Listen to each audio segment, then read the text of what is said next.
Hi everyone, it's Mama J again. Today we're doing activity 95, which is called selective transmission. So in the last activity, you saw the colors of the visible light spectrum being transmitted, which is when light energy quickly enters a material and is remitted on the other side. Any light that is not transmitted through an object is either reflected or absorbed by the object it hits. Light waves are reflected when light bounces off of the object either in one direction or scattered in many directions. Reflective light is what enters our eyes so that we can see an opaque object. Light waves are absorbed when light enters the object and does not come out of the object again as light, thereby adding to the energy of the object. Often light that is absorbed by an object is converted into heat that warms up the object. In the last activity, you learned that not all frequencies of sunlight are transmitted through a translucent object such as a colored film. In this activity, you will investigate the transmission, reflection, and absorption of waves from the sun that are not visible to the naked eye. So our challenge question for today is, what part of sunlight is transmitted through selective films?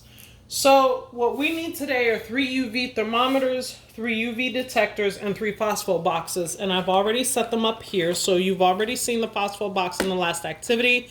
So what I did was I put 3 films over them, and inside I taped to the bottom a thermometer. So this is film A, film B, and film C.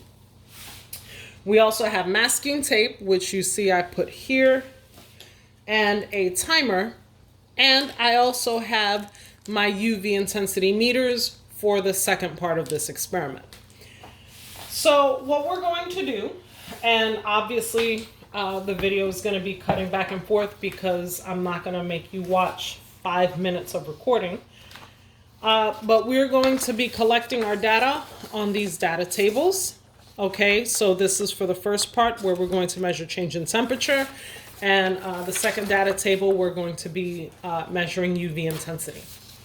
So what we're going to do is we're going to place these boxes in this configuration outside, and we're going to let them sit for 5 minutes, and we're going to record initial and final temperatures. So first things first, let's record the initial temperature of each of the UV boxes.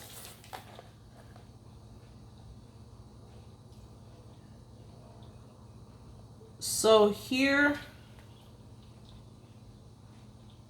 we have 28 degrees for box A. And these are all recorded, of course, in degrees Celsius.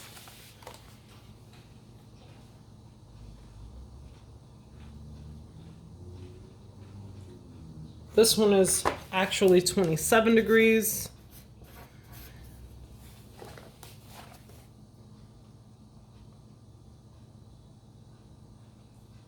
And this one is also 27 degrees.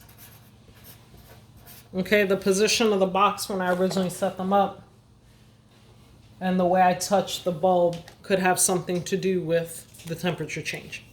So I'm gonna pause the video, set up outside, and then we're going to go ahead and start the timer and measure the phospho boxes. So we'll see you in just a moment. Okay, so now that we are set up outside, and let me just make sure we can see the boxes clearly.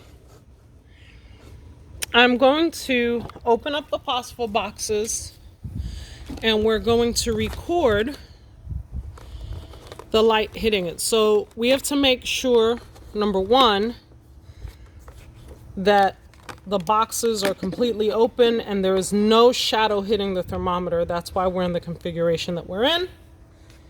And we're going to start the timer for 5 minutes. So in 5 minutes, we'll be back and we will see what happens.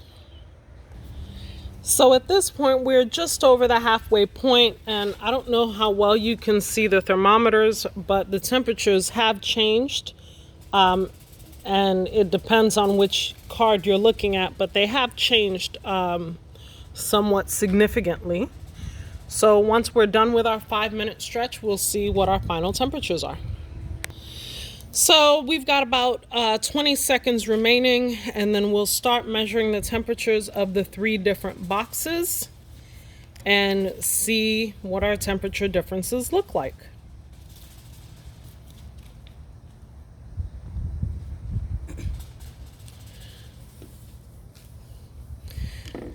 Okay, so our 5-minute timer is up, and box A, we have now reached a temperature of 46 degrees. Box B, we have reached a temperature of 37 degrees.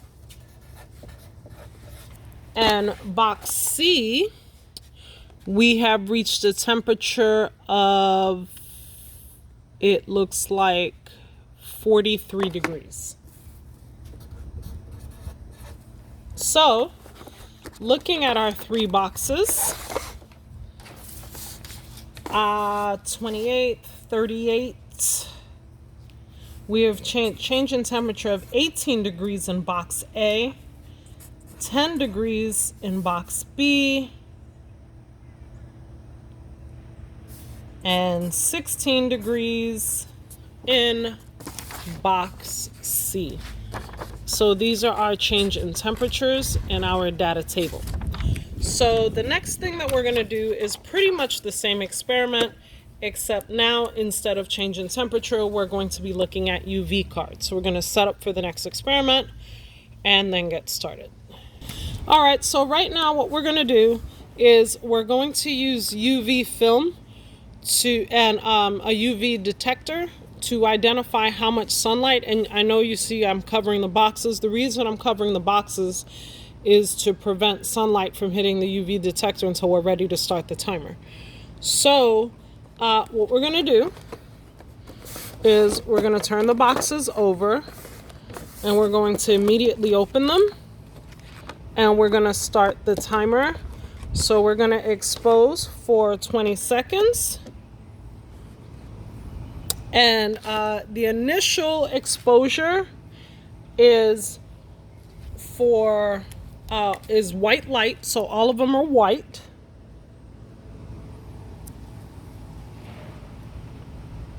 Now the book says 5 minutes, but this says 20 seconds. So I may go a little bit more, especially with these, since I did not have the opportunity to open the film. And so we'll see what happens after about a minute and go from there. But according to the directions in our lab, it says to expose for 5 minutes. And the sun is directly overhead, and we have to make sure that there are no shadows hitting the box, and we'll go from there. So the initial color is white for all 3.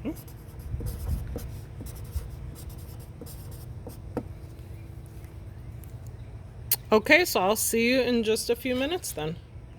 Okay, so we have about 10 seconds remaining, and just to let you know, I put kind of like a control here. It's been here for less time, but I just wanted to see what would happen and let you know what would normally happen. All right, so 5 minutes has passed, and the first one is at A is at a dark purple. Okay. B is at a very faint purple. And C is at a light purple. Okay, it's darker than B, but it's still at a light purple. It's still very light.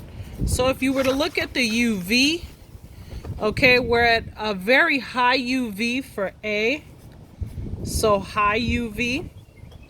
For B, we are at a low UV.